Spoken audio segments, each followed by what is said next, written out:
video is going to be a lifestyle video. Today I wanted to talk about several lifestyle choices that are both old and new that I implement in my life and in my house that some of you may identify as healthy, frugal, sustainable, eco-friendly, minimalistic, or just generally wise in some kind of way. I realize everybody has an opinion in these kinds of areas, and I realize that there are trade-offs with everything. If you pick up one habit or one practice, you're foregoing or you're costing something else. And I understand that. But I'm happy and I feel good about some of the behaviors I've adopted, some of the changes I've made, some of the things I've quit, stuff like that. For me, a lot of these decisions have been about eliminating what is not necessary, what is really just not necessary, and it's not really going to hurt to let go of. We do a lot of things and we use a lot of things based on simple convenience, when it would be very, very easy just to not have that convenience around. So hopefully you'll see what I mean as I begin this list. Okay, let's talk about the train I've jumped on with everybody else, and that is metal straws, reusable straws. I've had reusable plastic straws. I bought a set of tumbler straws a long time ago because I always felt kind of weird about just throwing away these straws after one use, so I got washable ones. But seeing these metal ones in real life with the little silicone tips, I really like them, so I carry them in my purse, and I've used them a lot, and I also use them at home, and they are awesome. And I wanted to say why I am using these straws. Well, I was influenced by a lot of zero waste bloggers, but the single use, I'm not anti-plastic, but the single-use plastic bothers me, and it's not just because of saving turtles, yes, but also for me it's just the plastic at all. It doesn't matter where it goes. I just don't want to be throwing the plastic away all the time. That's what it comes down to for me. So that is those plastic single-use straws are simply just not necessary. So my house has made the swap. Oh, okay. Another thing that I switched to was bamboo toothbrushes because I have a compost bin. So I want to be able to compost those at my own house without worrying about throwing them away. And I don't know much about where bamboo comes from and how these toothbrushes are made, but I still feel like this is a better choice, at least in terms of waste. Which, of course, leads into my next one, composting. I started composting in January, and it's been great. I love it. I don't have, a use for the compost. I don't have a garden or anything. I hope to one day, but I'm still just doing it, and it's been fantastic. Okay, another thing that I have given up is, this is another example of something that is convenient but not necessary. First of all, disposable wet wipes for makeup removal. Somehow I can't believe I did this, but somehow I fell into the habit of using those because it was just easy. And I was seeing all these makeup people on YouTube and Instagram using them. And I'm like, well, that seems really cool. And it would be so simple. So I started using them. And then, of course, I have stopped because that is not necessary. That's not to say I'm not going to get them at Halloween when I'm doing a lot of heavy makeup looks around Halloween and I want a better way to take those off. I'm not cutting those out of my life completely, but on a daily use, no. And beyond that, I also no longer use the cotton rounds or cotton balls for makeup removal either. So what I use now are baby washcloths. My friend Bree bought some washable cotton rounds, reusable cotton rounds, and I touched them and they felt just like a baby washcloth, like two baby washcloths sewn together and cut into a circle. So then I was like, well, I'm just gonna buy a baby washcloth, a set of them. So I got a set of 12, and I use it several times because I'll use one corner each day to like take off the eye makeup and everything. You may think that's gross, and that's okay. And then I just wash it with my clothes. So it doesn't even take, extra resources to wash and reuse those, because I just throw it in with what I'm already washing. I've really liked using that, and I feel like I use less eye remover product as well. In addition to the reusable straws, I also do my best to remember to bring my own container to put leftovers in if we go out to eat.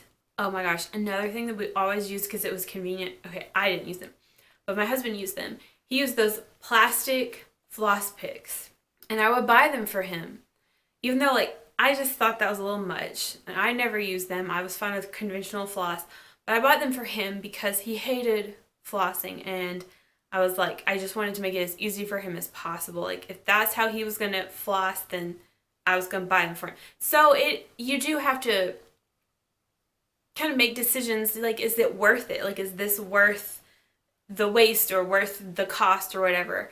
So I'm not saying everyone should quit floss picks necessarily, but we did, and he has adapted quite well. Oh, this popped into my head too. I stopped the Swiffer wet jet. Like, think about how much waste that produces.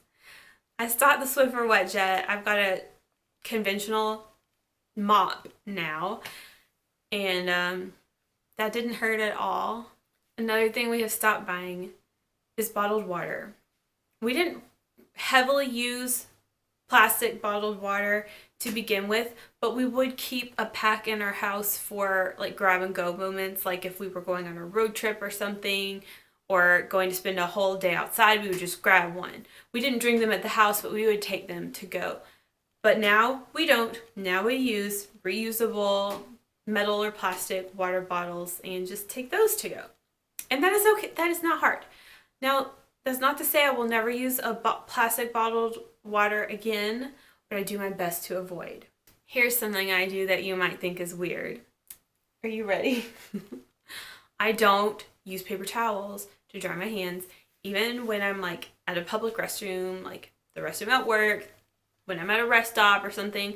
I just wash my hands and then I just let them dry, or I just like wipe them on my pants.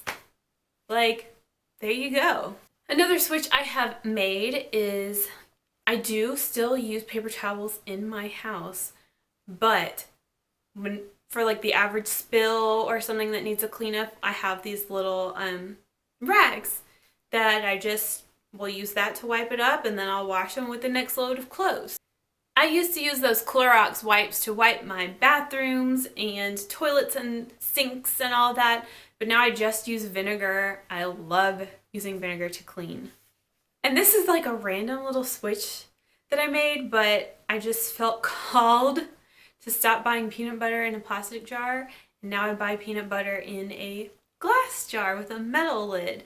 So if there are options where I can get better packaging, I usually will. Because this is the way I see it, and maybe I'm wrong or ignorant or something, but plastic, when it goes into the earth, it's toxic. Glass is not toxic, metal is not toxic, paper is not toxic, from what I understand. Toxic, like just poison, just like bad for the earth. Maybe that's not the right word. But like plastic bad, glass, metal, and paper, not so bad. That's how I see it. Oh, okay, another cool thing that has happened, like a mile from my house, there's this new, it's kind of like a farmer's market sort of store. They sell a lot of like locally grown produce, and they sell a lot of like plants and flowers and stuff, but they also sell farm fresh local eggs. So I've been buying those, and they come in that cardboard packaging, which is great because at my local grocery store we only get plastic or styrofoam packaging. So it feels awesome to be able to get them in paper and get them fresh and local. These are really not in any particular order, but here's another thing I do. I don't wash my clothes every time I wear them. I'll usually wear a piece several times before I wash it, unless I have spilled something on it, unless I have sweated on it, unless there's like a reason to wash it. Like this thing right here, I probably am going to put it right back on the hanger and not wash it this time, because Not necessary. Also, I don't care if you think I'm gross. It's not gross to me, okay? All right, these next items aren't necessarily like eco-friendly or whatever. They're just things that I personally have determined to be not worth it to me. And I made a video about things that aren't worth it. I made a video like a long time ago about that. It was really crappy, like crappy quality, but so you might hear some repeats if you, for some reason, have watched that video. I don't really buy heels or wear heels. Now I have some wedges that I wear, but heels hurt me. So I'm not gonna wear them anymore. Same with underwire, like conventional bras. No, they hurt. So I don't buy them or wear them. Oh, whoops, we're back to eco-friendly stuff. I don't buy bottled body wash anymore or face wash. I use bar soap. And I don't miss the bottles at all. This is a change I made a little over a year ago. I stopped washing my hair every day. Oh my God, did you know you can do that? Because I just didn't know I could do that.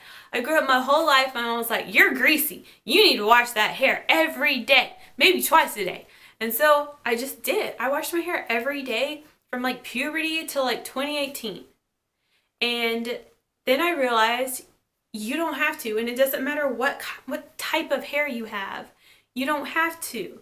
So right now I'm washing my hair every third day. And let me just tell you, it is so freeing to not have to like wash your hair, condition your hair, brush your hair, blow dry your hair, style your hair every day. And you use so much less product. You don't go through shampoo so fast or conditioner so fast. I highly recommend it. Another sort of eco switch that I made is washable feminine products. And I think maybe as a teenager, I would have been like, no. But now as an adult, I'm like, this is really not a big deal. Kind of like a guideline that I set for myself in 2019, which is this year, was to stop, like, don't buy any more lipstick. Don't buy any more eyeshadow. Just don't buy any makeup unless you're replacing something that you already have. And that has been working, and it really hasn't been that painful, you know? This is probably a practice that's going to extend beyond 2019 because, like, I just have enough. I have more than enough. I probably have more than I'm going to use before I die. So, speaking of buying stuff, I honestly don't think I've bought new clothes this year, except for some work shoes and except for, like, a concert t-shirt. So I'm trying to avoid buying clothes new. I've been buying thrifted clothes and buying clothes off Poshmark and Depop. And if you haven't been on those websites, you are missing out. Another thing that I do is I hate cooking. So I do cook, but I cook in large quantities. I meal prep. So I cook a whole bunch. It's usually in the crock pot. And then I just package them up into individual meals and freeze them and grab them and go.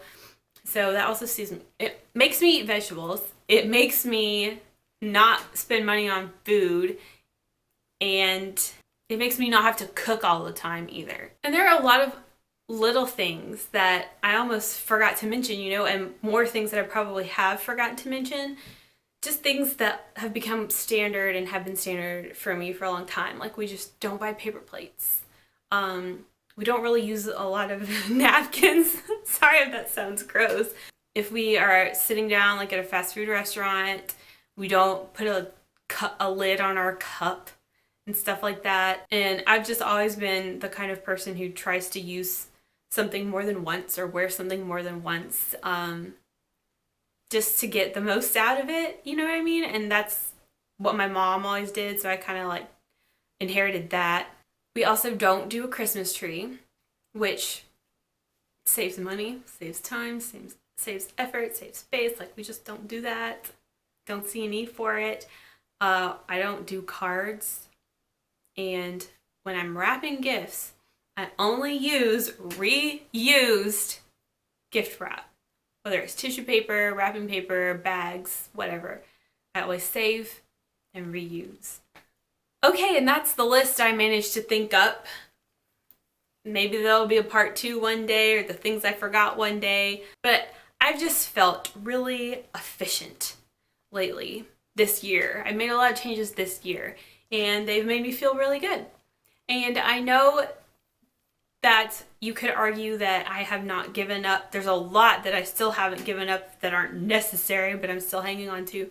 And that's true. But, everybody has preferences. Everybody has to kind of pick and choose as they go. We're all still learning and growing. But yeah, those are the kinds of behaviors that surround our household. If you have any cool lifestyle tips or behaviors or rules that you follow in your house, let me know. I'd like to talk about it. This has been a fun learning experience for me. But in closing, I did want to read this post that I think is really relevant with everybody kind of having their own cause these days, and everybody kind of saying well, you do this, but you should be doing this. I thought this was a really good statement on that. This is by Tori DeVito, or it might be Tere DeVito. I'm not sure. To the person who uses metal straws to save fish, but consumes animals, I'd like to say thank you. To the vegan who isn't aware of our homelessness problem, thank you. To the climate change activists who aren't attentive to fast fashion, thank you. To the girl who gives her old clothing to the disadvantaged but isn't educated on sex trafficking, thank you. To the guy who picks up rubbish on his way home from a surf but isn't well informed about male suicide rates, thank you. To the people who stand up for horse racing concerns but are uninformed of the cruelty of the dairy industry, thank you. To the positive Instagram influencer who hasn't cultivated a plastic-free lifestyle, thank you. To the grandparents who knit for sick children but aren't up to date with current race and homophobic issues, thank you. To the students that stand up for bullying but are unaware of the constant domestic violence epidemic, thank you. To the peace activists, feminists, stray dog adopters, teachers, volunteers, foster carers, recyclers, givers, doers, and believers, I say thank you. We are all on a different path, and we all see through different eyes. Current world issues that you are passionate about aren't always what other people are trying to change, and that's okay. It's not everyone's job to save every part of the world, but it is everyone's responsibility to thank every person who's doing their part to save the world. Don't critique, just appreciate. Don't judge, just educate. We are all trying our best.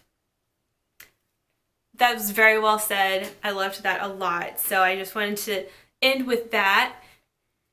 So, you know what? I wouldn't say that I'm necessarily cause driven to one specific cause, but the zero waste really did make me feel some type of way. But let me know what your causes and concerns are, or what you do to help depending on what your values are. Hope you enjoyed. It was fun to talk about, fun to kind of announce the things that we do in our house, because I love operations and I love lifestyle. So I thought it was a fun little talk, and I'll see you later. Bye.